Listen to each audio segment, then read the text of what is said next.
are exceptions to the rule. If other people cooked for Shabbos, and other people shopped for Shabbos, and other people cleaned for Shabbos, maybe you could come a little later.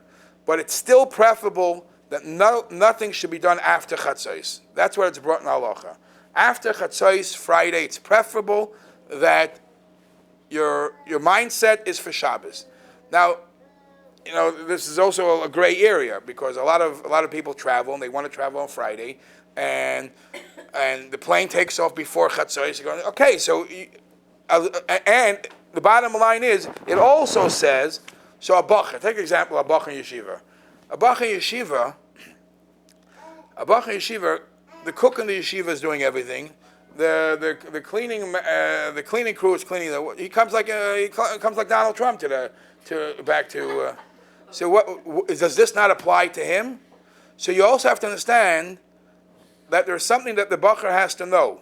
I'm using a bacher, but maybe you should say men have to know, and that is it's mikvoid Shabbos that the bacher or the man is involved in Shabbos. It's to run into Shabbos and v'han b'nei adam, like we said yesterday in Kaparos, is a lack of covered Shabbos, because for your daughter's chasna you are preparing 9 months and which way the band should be facing and what music should be playing and what flower. That for them Hastert, and for Shabbos you're coming in like a b'nei adam. It's a pasnish. So it's mikovid Shabbos that you have to be involved. That's just a side. And don't tell your husband I say that, please. Okay. No. Oh, he's always shopping. All right, so where are we up? So we're still up. I was told on the strict instructions that it has to be, there's a lot of things that have to be done in my house, so I have to it's covered yontif. It's covered yontif.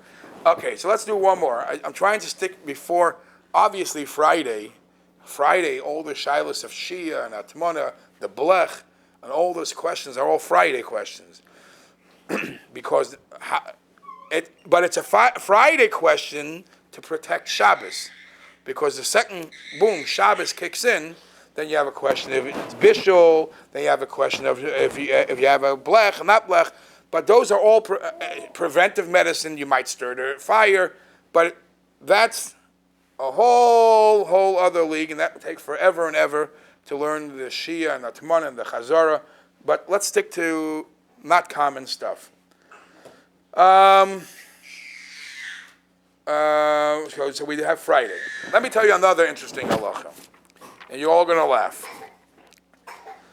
About Friday. And this is a no-no about Friday. Says the Alter Rebbe in Siman Reish Mem Beis If Yud Aleph. Ezra Tikin. For this you need to have a Navi. Ezra was Masakin. Ezra made many takanas, many rules, many customs for Klal Yisrael.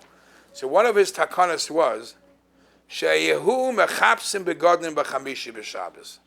Laundry should be done on Thursday. Laundry should be done on Thursday. Now there's two ways to understand what Ezra wanted to accomplish. One thing is he wanted to accomplish to make sure that everybody has clean clothes for Shabbos. So make sure. Another thing is he wants you to do it Thursday and not on Friday. Friday is not a laundry day. There's a big machlokes about that because it depends on different days when it would make sense. It depends what the real reason is. And when Tisha B'Av falls out in Shabbos, if Friday, all these, it depends what his real reason is. But the bottom line is, Ezra was misakin that laundry should be done on Thursday. They covered the Shabbos.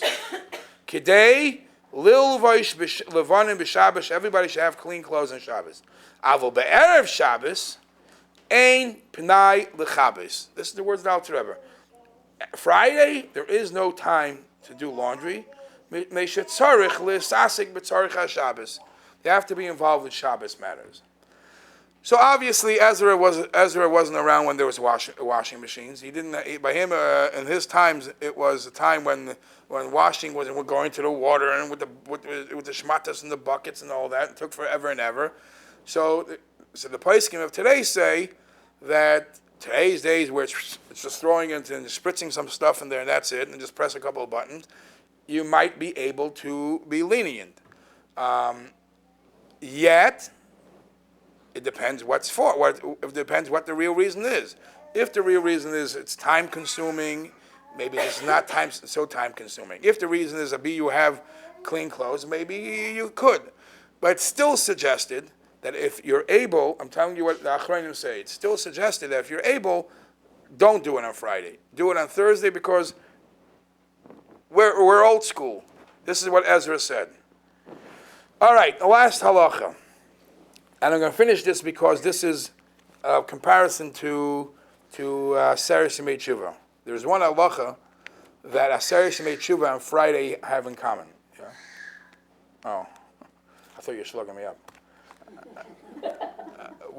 You know the story of there was this big Rav that came to town, and they put up signs. The Rav is in town. So everybody from all the farmers and everybody they didn't know anything. They came to, and the farmer, about klutz, was standing in the back, and the klutz is standing in the back, and the Rav is giving a shear like this, and the klutz in the back gives a shakel as the Rav is worried. He thought he said something wrong, so he brought another proof, and suddenly the klutz goes, yeah. So he felt better. 5 minutes later, weiter, he shakes his head no. So after the shear, the Rav calls over the farmer and says, do me a favor, tell me, what was going on?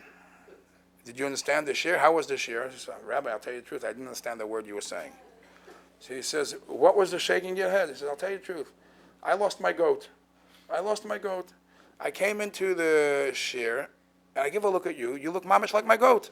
I'm shaking my head. I shake my head, yeah. And then I said, no, this can't be you. So the Rav says, and what was your maskana? This is only a Chassidish guy can say this. What was your maskana? The maskana was, atzig bistu, aber nicht meine. You are a goat, but not mine. Anyways. It's Erev Yom Kippur, not a time for jokes. Okay, let's go weiter. So right as I walked in, somebody asked me a shayla on Hilchas Challah, which I didn't answer. I don't know Hilchas Challah.